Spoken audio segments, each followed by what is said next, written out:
welcome. Welcome to episode 73 of Brews Less Traveled, the podcast exploring the best uncharted craft beer scenes across the United States. I'm your host. Geez, I butchered that. Can't talk tonight. Let's try that again. I'm your host, Brian, and I'm happy to welcome back my co-host for this month, Thom. Thom, how's it going? Oh, living the dream, baby. I'm about to drink some good beer, talk a little bit about it, have my dogs bark in the background while we're at it, but maybe you can't hear that. So, faintly. I faintly hear it. I feel for you. I don't have dogs. I have cats. They're not very loud. My daughter tells me that the cat's mowing, as she says, scares her at night. But I don't believe her. I think she's a bit of a bullshitter in that regard. nothing like a toddler who's already learned how to BS her way through life. You don't even know. Yeah, she'll when she wants attention, she'll be like, I heard, I got boo-boo.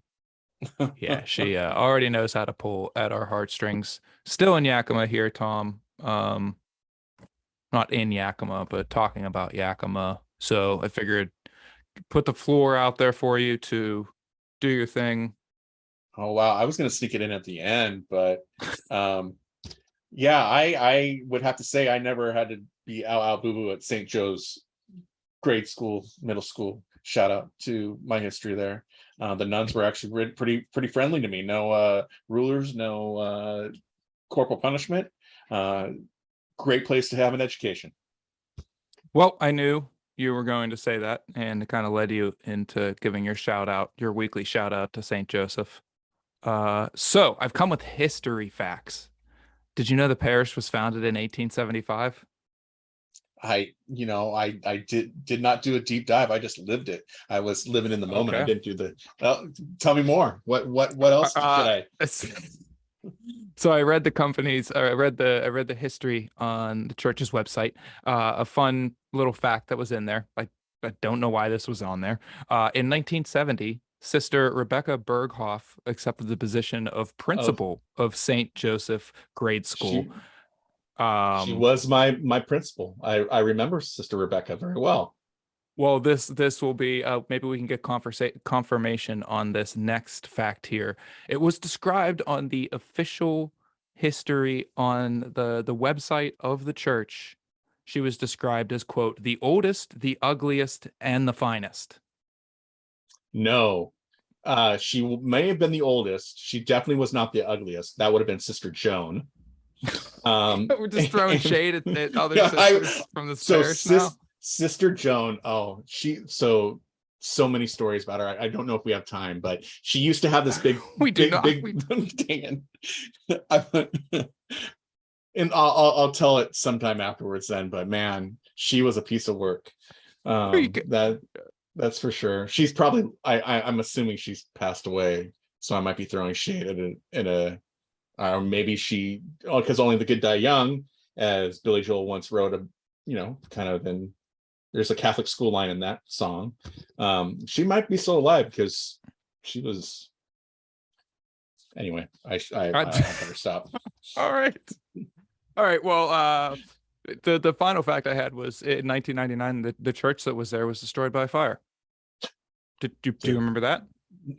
That's well past I was out by the mid 80s. So, wow. All right, well, my Ultra Boy years are not there anymore. One out of three, I think, on the St. Joseph facts there. Yeah.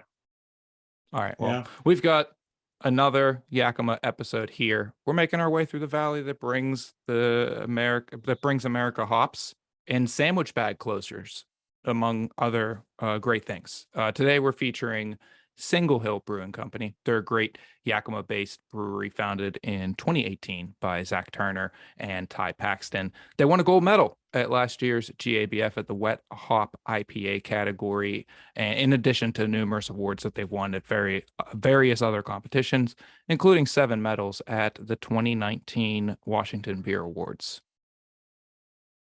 Good stuff. And it's impressive company. Drinking beers tonight. Thom, what beers are we drinking?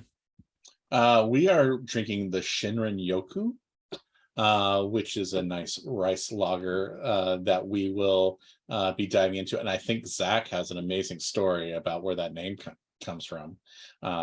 Maybe it's not amazing, but it's interesting. But maybe it is amazing. I mean, we'll let the audience determine where on the spectrum that is if we can get to that story. And then we're gonna do the Outcross Omega experimental hop series beer, which is marvelous. I have my secret stash in my warehouse here, and that is the one that I've drawn to the most.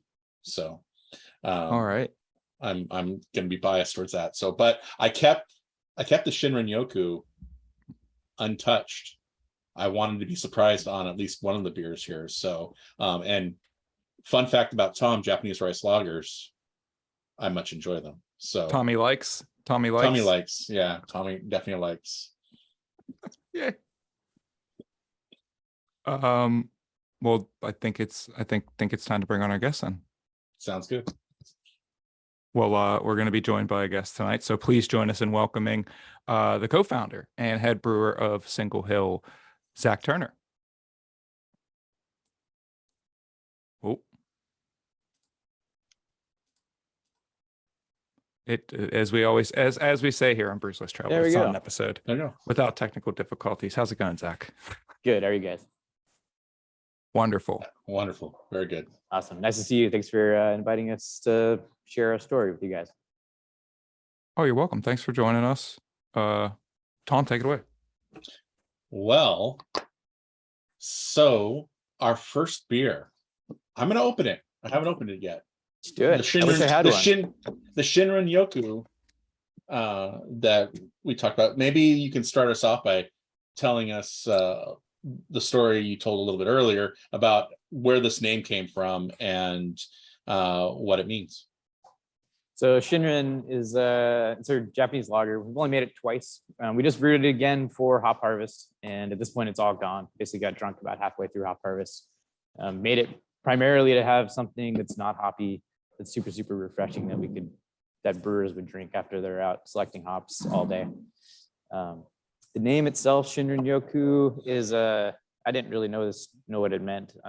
Andrew, our marketing person, kind of just came up with that and decided that was the name for it. But it refers to a Japanese practice called forest bathing, where you basically just go wander in the forest and have a very nice mellow time and take in the atmosphere of the woods, of the forest through your senses. So that's what Shinrin-Yoku means.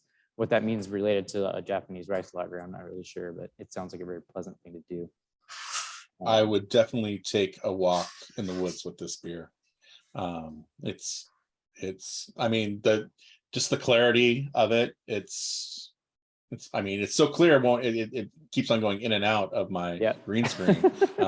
So you guys are mostly known though for hop forward beers. What differences in the lager program excite you the most about these things? So we mostly have been making hoppy beers since we opened in 2018. I mean, that's what we've kind of spent the most time on. Makes sense where we are and what our background is. But in the last couple of years, we spent more and more time on lager, on Pilsner, and Tristan Karosis, our lead brewer, is really into it as well. So it's been like part of what's been fun for him and a challenge for him is figuring out how to produce good lager here, because neither of us have much of a background in it. I came from Odell Brewing before this, like several years ago. No way. And they weren't really lager brewers either. So, I was the quality manager there, and I knew how to run a brewery with the yeast that they used, and that's kind of what we do here. But they weren't lager brewers. So for the last couple of years, we've kind of had to figure out what we want our lagers to taste like and how to make them well, and how to do them without filtration and get them bright and get them done the right time. It's been a fun challenge, and it's been nice to get some momentum behind them too, so we can do it more frequently. As we put a one-off out into the market and getting it to sell quick enough that we can go ahead and do another one. That's been really exciting. So we basically have a regular rotating lagers now. Shinrin was one of those, and then followed that up with our fest beer and a Czech dark lager, and I'm going to do a Vienna this Friday. So just kind of cycling through them. Sounds Oh wonderful. yeah. I do want to follow up on the name Shinrin, especially with that idea of brewing it for, brewers to drink when they're, after they've been out selecting hops all day. Is it kind of an allusion to, what they're doing? They're not necessarily walking the fields and stuff, but they're taking in what the forest of hops had to offer them, right? Yeah, I mean, that's fair. It definitely wasn't the original concept, but I could Ah. see how that would work. I'll put honestly, that it spin was, on it. We can put that probably, spin on it. probably it's a pretty pronounceable name that sounds sort of Japanese versus like other Japanese words that might be a little harder for somebody to pronounce at the bar when they're ordering a beer. So I mean, that was probably a bigger factor in naming the beer than anything else. All right. But yeah, I mean, selecting and being in Yakima during harvest, maybe there's a cool word for taking in the atmosphere of the hop farm, the hop fields or something. Maybe we Yeah, can I'm coin certainly that for not. next year. Yeah, I was gonna say I'm certainly not poetic or creative enough to be that person that comes up with that. So We'll work on moving on. See, if I was coming up with names, they would be unpronounceable. At least one of them with every series, just so as a bartender, I I think could it mock works. the beer. Yeah, I think that works in Portland, but I don't know if you could handle it in Yakima. Like, I just- don't know. I'm old school Yakima, man. I mean, you're St. right, but you don't Joe's, live here baby. anymore. Yeah, that's Oh true. yeah, by the It's way, changed you've been life. talking about You got that a a lot. touch. St. Joe's is across the street from us. Oh, nice. Like literally, it's kitty corner to us. They had to approve our liquor license because of their proximity to us. And, Oh my God, full circle. Yeah, That's and amazing. that is pretty amazing. one of our wholesale guys, Jose Garcia, his wife is an art teacher over there, and she also does a bunch of our labels. So Wow, this St. is Joe's. wonderful. Okay, shout It out, is. shout out to St. Joe's. Shout out, seriously. So let's get into our rapid fire questions here. These are fast questions that help us get to know you. So they help us get to know you fast. I'm really struggling to talk properly here. So we got fast questions. We want fast answers. Zach, are you ready? Sure, let's do it. Cool, let's do it. Favorite non-Single Hill beer? I don't pick favorites very often. So I was thinking about this. We get a lot of beers dropped off during harvest. Like a lot of beers are just brought to us as gifts. And I think the ones that left the biggest impression on me most recently were a set that we got from Highland Park in LA. Got to meet those guys and share some beers with them, and really enjoyed sampling all the things that they brought us kind of across the range. Best beer, hoppy lager, West Coast IPA. I think of the things we received during harvest, that's the things that stuck in my mind the most. Shout out to Highland Park. Great brewery, definitely. We normally ask people favorite hop, but I'm gonna switch it up. Favorite malt. Favorite base malt. We can kind of zero it in. A lot of our specialty malts come from a little co-op maltster in northeastern Washington in Spokane called Link Malt. And we use a lot of their Baroness English Pale. Baroness is it's kind of a heritage variety that I think they're probably the only people supplying it. And we use their English Pale as just sort of a base, like 4 lava bond malt that we add to our Pilsner in almost all of our beers to kind of build up a little bit more body and character. Our Pilsner malt, base Pilsner malt, is really, really light. So the English Pale helps us build body when we want to build body. Nice. Favorite season of the year? Right now in Yakima is pretty perfect. Once the heat goes away and before it gets cold, fall is pretty nice here. Spring is also pretty nice here. Summer's pretty hot, and winter can be pretty dreary unless you get a chance to go skiing in the mountains. So. All right. Wine or cider? Probably wine, but honestly, don't drink too much of either. So. Cool. Yeah. Cool. Wouldn't mind. It's just there's not much time for more alcohol in my life. Yeah, when it's kind of in your professional day-to-day life, it's like, just have a beer. If you're not working, where are you most likely to be? Just probably most likely at this moment with my family. I've got 2 little kids, a 5-year-old and a 2-year-old.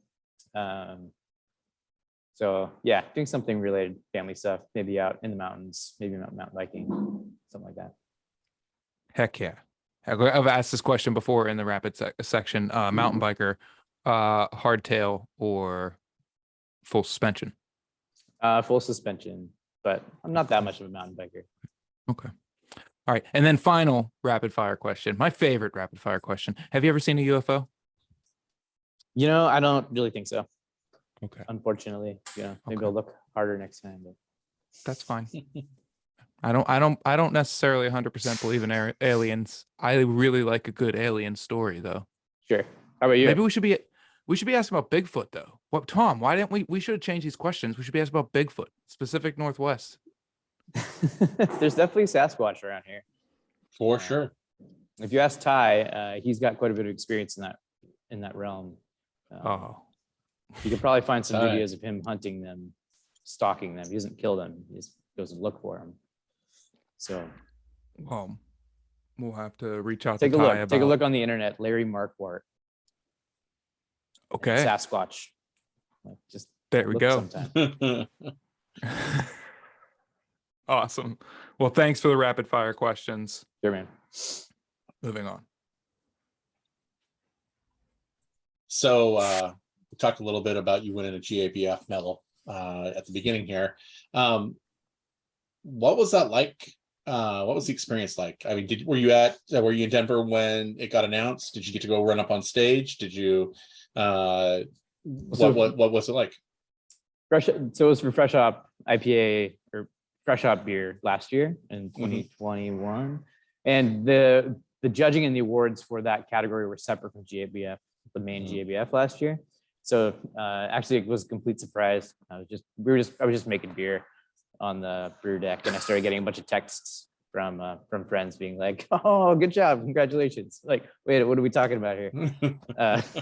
So it was pretty rad, but there wasn't much anticipation leading up to it. It just like happened all of a sudden. So, is there anything different between preparing a fresh hop beer for GABF and I'm assuming you've entered other beers in the non-fresh hop category? What's it take to get a beer to that level for you? Was there anything special about besides fresh luck? hop? Yeah. So we make quite a bit of fresh hop beers here. We decided a couple of years in that if we're going to be in Yakima, we are in Yakima, and like we really should fully embrace fresh hop and fresh hop beers and like kind of become a place for it. So at this point, we do make quite a few. We ended up putting out like 6 beers in cans this year, and then 3 others through the Fresh Hop Rodeo. So in the end, it ended up being like 15 separate beers were produced, right? And we could basically pick from all the ones that were done by the time the entries needed to be in Denver. So, we had what we had, and we picked our favorite from that lineup.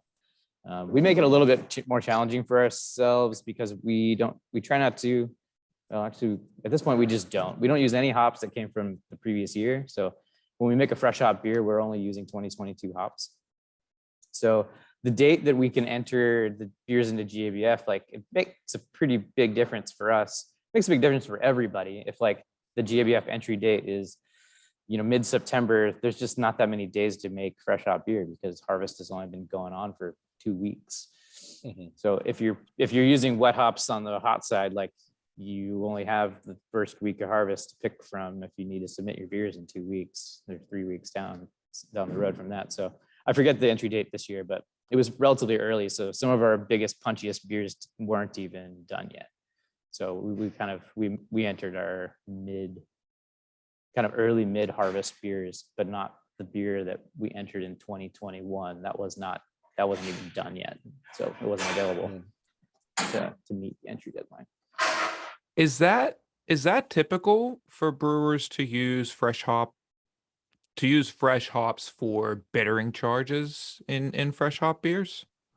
So I think there's a lot of like vagary or grayness around like what constitutes a fresh hop beer at this point. So you have a lot of options. I'd say the 2 most common ways to produce a fresh hop beer are using whole wet hops on the hot side in a hop back. So usually people will use their mash tun as a hop back, and they'll run their wort before or after whirlpool through there to infuse all the wet cones. And that might be the only fresh hop that is in a fresh hop beer for a lot of people. The Yeah. other pretty common way is just brew your beer on the hot side, just like you would brew it for any other IPA or whatever your style is. And then during fermentation or at normal dry hop time, or even in your bright tank, then infuse whole wet cones into it through one way or another, like putting it into a tank, recirculating it, putting big body bags full of hops into a fermenter, and then filling it up with wort. So that would be like a cold side infusion, dry hopping style. Those are probably the two most common things. But in both of those cases, most breweries are also going to be supplementing with some T90 pellets they got from a hop company to round it out, build more character and depth and things like that. So what we've done is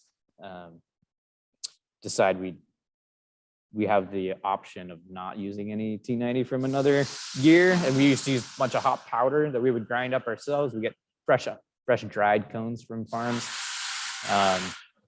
coming from the cooling piles, and we grind them up and then use those in the whirlpool or use those as a dry hop.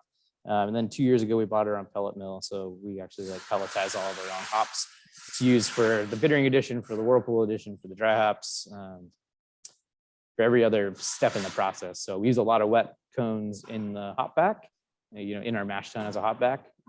That's, universal across all of them, at least 15 to 30 pounds per barrel is a typical range. Wet cones in the hop back, and then everything else that goes into that beer is fresh dried that we pelletize ourselves. And so I said, timing matters for us probably more than most people.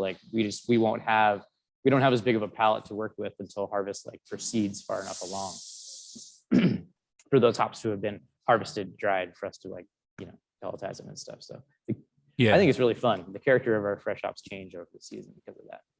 Have you ever used liquid nitrogen with your fresh hops? And for freezing and crushing green undried hops? Yeah. We haven't. I've dabbled a little bit with that, but we haven't done that. We don't typically use green hops on the cold side, which is where that is really beneficial. So I tried to make a separator a few years ago to freeze them and then sift out the lupulin from wet cones, but didn't get that far before we actually just needed to make fresh hops and not dick around anymore. So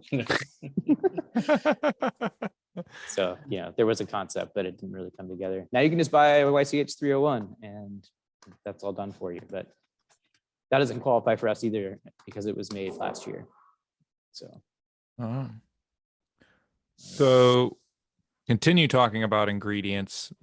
Moving a little further, before we get into our next beer, we should talk about this whole series. Outcross is an experimental series. Single Hill's quote, ongoing collaboration with the world's beer ingredient innovators. So what was the origin of Outcross series, and can you give us some more details about the series? Yeah, so it used to be the world's hop innovators, but then we made that the one that is in your sampler pack with the yeast company. So we had to make it more generic to ingredient innovators. It's not just hops anymore. So the inception of it, it's kind of two parts. Before we even opened, we bought this setup with 3 5-barrel tanks on a skid, and they're all piped together so we can clean them and fill them as a unit. We call it the Experimenter. And this is sort of just an outgrowth of my background at Yakima Chief Hops, which is where I worked before this. I was their quality director and technical director at the end. But we didn't really have much of a technical program at that point, and we didn't really have a lot of pilot brewing going on. So one of the things that I'm interested in is doing trials, good quality, well-controlled trials to showcase and just kind of see how different experimental hops work. So that's why we bought the Experimenter to begin with. And we've used it in various ways here just to make different variants on beers, but we haven't really sold them as side-by-side comparisons before until 2021. Our friend Nikolai Petra, who's the breeder at Hopsteiner, we worked with him first on the first set of outcrosses. And the premise is we make one batch of 15 barrels of wort. We fill the 3 tanks simultaneously. So the wort is identical between tanks, same amount of trub, same oxygen, same yeast. And then ferment 3 side-by-side beers that, they really do they're the same. The starting point's the same. They ferment the same, and then we can dry hop them separately. Yeah, there you go. Yeah, That's our brewing space before the brew house was even delivered. They were the first tanks that were completed because North Coast Metal Fab was on time and are pretty great. Yeah, I was gonna say it was one of the first. It's a series that has its origins at the beginning of the brewery, right? It was one of the first pieces of equipment installed. Yeah, it's one of the concepts. It didn't have the name Outcross at that time, but yeah. So it's been fun to see it actually happen. First batches we did were Hopsteiner, but then we did, I think six of them in 2021, and then we've done New Zealand hops, Omega yeast, and then hop quality group hops this year, so 3 more. So we've done 9 total, which covers almost everybody breeding hops in the United States, plus the breeding program from New Zealand hops in New Zealand. And then we just started venturing into yeast, which has been super fun, which are the beers that you guys are sampling. With Omega yeast, where we tried 3 of their genetically and gene edited GMO strains. I'm not sure how they prefer to identify that, but they're like strains that they've carefully modified to, in one case, the sundew, they've taken out the genes responsible for creating phenolics, like the spicy characters, spicy cloves, out of a Belgian strain to leave just kind of the fruity esters behind, but not the spiciness. And then the other 2 are what they call thiolized, where they've inserted or moved around a gene that basically cleaves thiol precursors and makes them aroma active. So they makes these sulfur compounds that are really, really potent at making like guava and passion fruit, grapefruit kind of flavors. So we have two different yeasts there, Star Party and Cosmic Punch, that have different enzymes that are responsible for like the, taking apart the precursors and making flavor active compounds. Yeah, this is such a cool project because especially this variation of it, because I love this idea. I have bit of a background in home brewing. I brewed for 10 years and I have a young daughter now, so I don't really have much time to do that anymore. And what I really fell in love with was fermentation, and this idea of you could brew the same exact beer and just change the fermentation schedule or change just the yeast strain and come up with a completely different beer and completely different flavor profile. So like I love that you put that into action with this. So then one of the neat things about the series is we end up packaging them as a set, and we end up putting them on tap in our tap room as a set too. So you can order a flight of Outcross, and then we ask for consumer feedback. So customers kind of like indicate which one they like the best out of the series. And then they're invited, if you're looking at the can, there's that QR code on the back, and like people are invited to use that and go to Outcross .beer and provide their feedback on the current release. And then we kind of collect that data. We don't get very much feedback, unfortunately, but the notion is there. And then we do get feedback from our tap room, and we can also send those beers to the hop companies in town who have well-developed sensory programs, and then get their like a little more professional, like here's what they're getting from it. We don't have the resources for that internally because we're a pretty small brewery, but within Yakima, there's a ton of that. Those resources exist, right? Yeah. And as long as you're not the dick in town, everybody's like, yeah, sure, come on, use our equipment. For sure. We're probably not that, and we're the neutral party in town. So yeah. Well, judging by all the people who are, the one person who's salivating in the chat, are we tasting yet? I think we got to get into that Outcross beer. Let's take a beer break.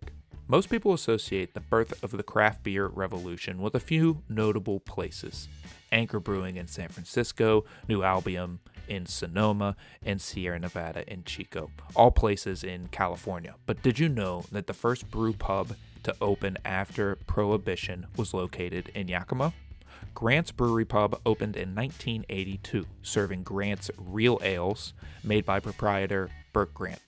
Bert got his first job in the brewing industry at the ripe old age of 16 before consulting at breweries around the world and finally settling in Yakima in the late 1960s.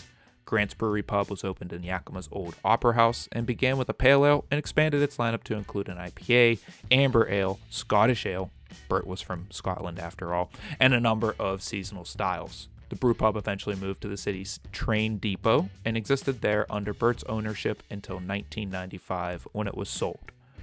The brand lived on until 2005, but has since been discontinued after a number of financial and legal problems. Bert Grant is also credited with creating the first hop pelletizing machine in the US, and his legacy on the industry is certainly hard to overstate. Sadly, Bert Grant passed away in 2001 at the age of 73. Cheers to Bert, Grant's Brewery Pub, and their collective legacy. Now, let's get back to the show. It's Outcross Omega that we have. And is there anything about this particular variation that is special or how the flavor profile might stand out to you on this one? So it really depends on which beer you have. So this is kind of a unique one to put in a sampler box where you only get one can, because Outcross it's a set. There's 3 beers. They came from those 3 tanks you showed in that picture. Mhm. And so when we put them on tap, we put all 3 on tap. So we often do tap takeovers with these 2. And then we sell it as a 3-pack can. So you can kind of take home all 3 and compare them side by side. So I don't know, which one are you drinking, Thom? If you look at the front, blue label. If you look at the front, there's 3 little white boxes and there's check marks in them or X's. Yeah, Thom. There you Cosmic go. So Punch. you have Cosmic Punch. I So have Cosmic Punch, but this is a new wrinkle. Yeah. Apparently. Hang on just a second. Yeah, see what you have. 'Cause I was just gonna keep on going with Shinrin, but now I have to go there. Oh, come Hang on. on. Yeah, What are yeah. you doing, Thom? You're supposed to open the beer along with us. What kind of co-host are you, man? You're throwing me under the It's bus just here. gonna crush No. Shinrins all day. So here, I Back mean, when- this is a thing about Outcross where it works really, really well if you're able to actually get a set of 3 and someone can explain to you what's going on. But it's pretty different than what people are used to buying in a store. Like for one, you only get 3 and then they're each different. So it's been a little bit hard to place in bottle shops and figure out how to like actually market it and get people to pick up on like what's going on. It's not that Mhm. complicated, but it's definitely different. So it doesn't make sense immediately. We're trying to figure out how to make that, how to solve that. So I get a couple boxes shipped to me so I can do research.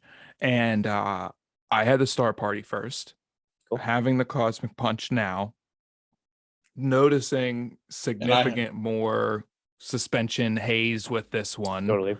A lot more juiciness, a lot softer on the palate, which is crazy because not different water, nothing different than the fermentation, right? Sure.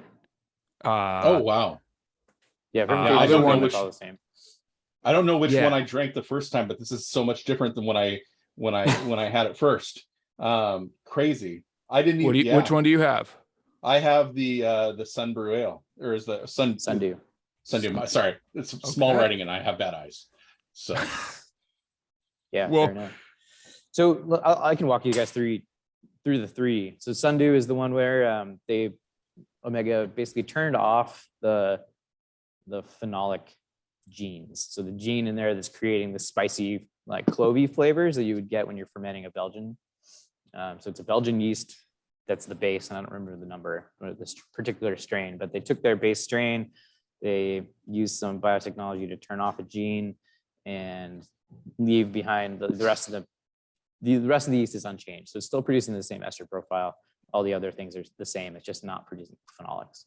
So in the set of 3, that's kind of the control in a way. It's the most like normal. That's an IPA. It's kind of nice and fruity. The beer is dry hopped with half a pound per barrel of Mosaic and half a pound per barrel of Citra, both cryos from YCH. So it's about 2 pounds per barrel equivalent T90 dry hop. So a little bit lower rate for us because it was going to get kind of complemented by the thiol compounds that are supposed to be boosted in the other 2 strains.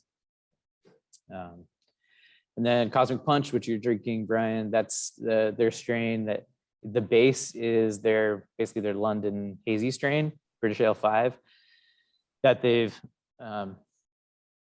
put in a functional gene, a beta lyase gene from Chico. Actually, they like moved it over, and then they put it in front of a promoter that means makes it always expressed. So it's always putting out this enzyme that is able to chop up thiol precursors and make some of those tropical guava passion fruit flavors, but not at really intense levels. That I find it to be like pretty complementary. Like it's a nice amount of like tropicalness, but it doesn't completely dominate the beer. You still got the hop character there, and it doesn't seem like it puts off kind of too many like funky or off flavor sulfury compounds. Yeah, that weird thing that guava can do. It's hard to describe. Funky or sour almost. I don't know. It's hard to describe. Yeah. And then the Star Party, which neither of you guys are drinking today, that is basically a Chico, a Chico strain that they have put in a different enzyme that does the same thing. It's also cleaving those precursors. It's just way more active than the one that's being expressed in the Cosmic Punch. So the levels, I don't remember what they are technically, but the levels of the thiols that are expressed are just magnitudes more than in the Cosmic Punch. And it's also a Chico strain, so it's pretty bright. It's not making a hazy beer. Its ferment's a little bit drier. Yeah, so those are the three. So we did those three side by side, and that was our first experience with them. It's pretty interesting. We made a few beers after those, just harvesting the yeast off of them to learn a little bit more. And we have another set in the tanks right now that we're dry hopping today, with a couple other Omegas and one Berkeley strain, all doing similar thiol things, but all in a hazy London style base strain. So. I love the variations on a theme, like, and being able to do that in one production is like, it's amazing. It's been really fun.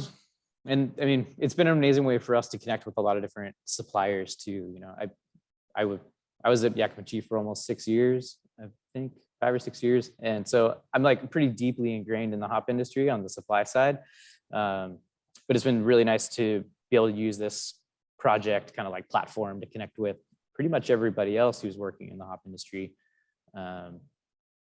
And I guess now yeast to like look at what else is new, what else is relevant, and, you know, learn for our own sake. But Outcross is a public facing project, right? It's consumer facing in our tap room. The beers themselves, like anybody from the hop industry, since it's kind of centered here, can come into the tap room and buy the beers, can sample them, they can take them back, run through their own sensory or their own labs.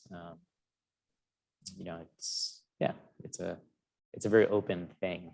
There's no proprietariness in it. Which strain in this series surprised you the most? You know, I'm sure you got descriptions from Omega like, oh, it should do this, it should do this, and you had an idea in your recipe design, but were there surprises? So Sundew made a really nice beer. I wouldn't say the yeast made it remarkably different, but it was a nice beer. The Cosmic Punch, so far we kept using Cosmic Punch, so we harvested off that and we made a couple other beers, and one was good, one was pretty exceptional. So I think we've kind of, from that first experience, Cosmic Punch ended up being more successful for us. The Star Party, which has a really, really active gene in it, is too much for most people's palates, and kind of, I don't know, there's some flavors that like are a little more polarizing. You know, some people might be totally on board, and some people it's just too much. And so we're still kind of learning about that one. Like the set that we have in the tanks right now has another one of their strains, Helio Gazer, that has that same gene in it, but it's a different base yeast strain. So we kind of see where that lands as well, what its intensity is. And where do you see Outcross going from here? And are there possibilities for other experimental series? Outcross will probably just continue on with that like concept. we need to figure out a little bit more how to successfully sell and market it and make it a little less confusing for the consumer and get it onto shelves in a way that people will buy a little faster. There are people who get it, but it's not a very large audience. That's really the only downside of it at the moment. We have other opportunities to do more of these with other companies, other partners, and then people are always making new things too. So at this point, there's opportunities to go back to Haas, go back to Steiner, go back to Yakima Jeep branches, and like look at what else they have bred. There's also people, there's some other breeding outfits that we haven't worked with yet as well. So there will be more. Awesome. All right. Well, so speaking, I guess I'm all about your fresh hops apparently. So They're pretty good. You guys started a collaboration series called the Fresh Hop Rodeo. Can you tell us a little bit about that collab and what it's like to collaborate with a variety of breweries of that kind of scale? Yeah, so the Fresh Hop Rodeo works pretty similarly to Outcross, where we instead of collaborating with a hop company or some supplier and trying 3 different ingredients, we collaborate with 3 different breweries, and then those 3 breweries get to basically figure out everything that's going to happen to the beer in one of those experimenter tanks.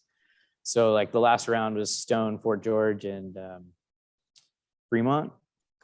And just to kind of use them as an example, on brew day, everybody comes, we've already kind of decided what the base recipe is, like it's going to be a West Coast IPA or a hazy IPA for the fresh hop base. So we've already kind of built a malt bill recipe, and then kind of day of, we triage our options for wet hops to say like, okay, where are we gonna go? What farms, and then what varieties are we looking for?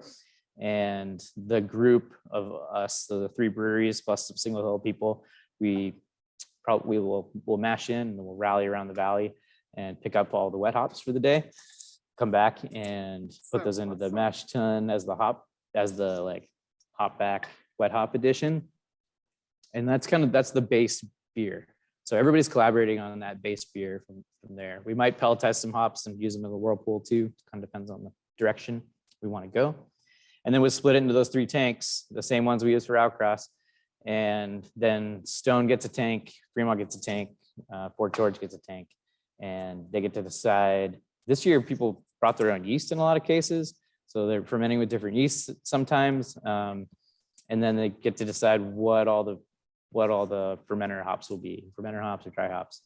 And we may have picked those up that day. We may have already like had a plan in place and like picked them up a week before and had them saved. But basically then the collaborating breweries like decide on the hop bill and how to build out the dry hop on it. And then it's friendly competition to make the best beer. So everybody starts from the same place, but then the friendly competition is to say like, okay, who's going to make the best one out of each round?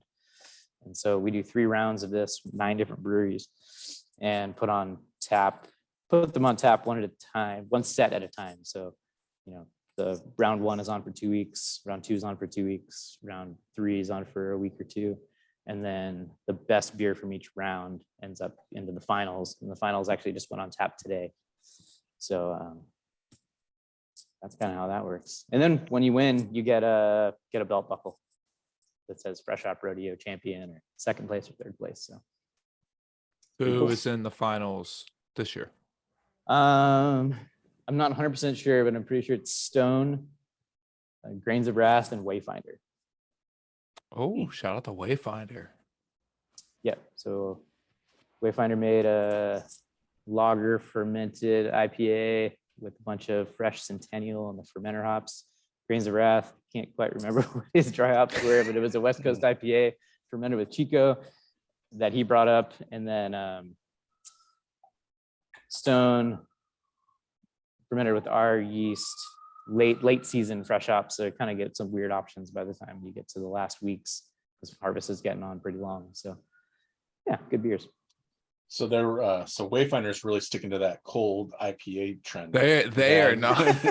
They are not letting that go. He actually meant to bring hazy yeast with him. He just forgot it. And so we pitched a pack of 3470 in there, and there we are. So. Can't go wrong with 3470. There you go. Nope. That's great. So we've that's the talked a lot. rodeo. We've done that 3 years now, so it's a fun project, and it's just another way for us to expand our. We'll just share more of what we do with fresh hops, because it's super fun where we are, and it's so convenient and so easy for us, and we're able to kind of do this sort of ridiculous kind of fresh hop brewing. So it's fun to share with people. We either are already really accomplished with it or have like almost no experience with it because I don't live around here. It tends to be the two kind of people we invite. Mhm. Well, there's a lot of talk, about like the kitchen sink beer that you make at the end of the year. You make kitchen sink stout because you got all these specialty malts left over, and you can just pick and choose and kind of figure out what can we throw in here, and you have a fun day with it. But like to do that with hops and to be able to drive, okay, we're gonna go to this place, we'll grab these hops, come back and throw them in. I imagine as a brewer, especially a large scale production brewer, like somebody that works at Stone, that's got to be the funnest brew day that they maybe ever have. Honestly, this sounds like one of the coolest things I've ever heard about in the industry. So yeah, it's a good time. I mean, like Jeremy, who's at Stone, like we were doing farm audits for the hop quality group at the very, very beginning of harvest, like day one. And then, a month later, we got to brew this beer together, which was a privilege. So pretty cool. Pretty freaking cool. So we talked a lot about fresh hops, talked a lot about brew, and talked a lot about beer, but what is one thing that you wish the Yakima Valley was more well known for? Well, so Yakima is an awesome place, but it's not necessarily, we joke, my wife and I joke about this a lot, that like, it's time to stop telling people Yakima is great. Yeah. Because, yeah. So Yakima is a very interesting place. It's a working town. We're 100%, the town is centered around agriculture. It's not like a Bend, Oregon, or a Portland, or a Bellingham, Fort Collins, Colorado. Like, it's not there's no university driving it. It's not driven by tourism. It's not driven by gentrification. Like Yakima is here because of ag, and it's probably not going to change. So it makes it a real place. It's got probably a little bit more problems and a little bit more opportunity than a lot of like really hip places these days. It's really well located though. It's close to the Cascades. It's really about 30 minutes to some pretty excellent like trad crack climbing, Tyson River and the Natchez. Also, they're right there. So there's climbing, there's boating, there's mountain biking, there's hiking. Skiing's only an hour away, and there's no people. So don't all move here because it's kind of nice how quiet it is. But we could use a few probably. I can't remember. I can't remember if it was Kevin that said it or Nate last week, but they basically said the same thing. Like, yeah, we just don't want people to know. Just keep quiet, That's great. Are you a climber? Some. My wife's a climber. I'm a follower these days. So you're a belayer. I can follow pretty much what you can climb these days. Okay, that's great. I don't climb very much these days though. So cool. But we do have good climbing. No, it's a great area here. And I was in Fort Collins before Yakima. There's a lot of parallels between the Front Range, just geographically. But when you go to the crag here, chances are there are other people climbing, and there's only 2 other parties instead of like fighting for space, right? There's no traffic on the way to skiing here either. Yeah, you're going from the right side of the mountain on that. Mm-hmm. Oh, so here's a question though. I'm assuming you're going to the big 3, Alpental, Ski Acres, and Snoqualmie Summit, or are you going elsewhere? White Pass. White Pass. Okay. Yeah, that's our mountain. It's 45 minutes on a snow-free road, an hour if it's like a little bit snowy. Yep. Mm-hmm. Yeah, certainly better skiing than we have here in Western PA. Yeah. It's a mountain, not a ski hill. Yeah. Hey, they call them highlands. They're called the Laurel Highlands. That it's not a mountain. It's not a hill. It's a Highland. Sure. Okay. We just There can only be the one. whole southwestern Pennsylvania existence is convincing yourself that what you have is better than what you have. Which, I mean, that could be a trail to bliss. Sure. But this is a beer and travel podcast, so we're not gonna dig into that too far. Yeah. Um, But visiting Yakima during harvest is a really unique and special thing, and it's totally worth doing. Come see us. yes, but don't move there. Move to All right. Sela instead. Sure. Thanks so much for joining us, Zach. Anything to plug? Where can people find Single Hill Beer? We're in Washington, kind of all over the west side, and then we're down in Portland these days, and probably throughout Oregon, specialty shops and bars. And find us on the internet, singlehillbrewing.com, and a lot of things on Instagram, especially if you want to like learn a little bit more about our fresh hop stuff. Like you can find a pretty good story about everything we've made this year, who we worked with, and who we were brewing with, and which farms we went to. So yeah. It's at Single Hill Brewing on Instagram. Sounds about right. Yes, I had to double check. Thanks again for joining us.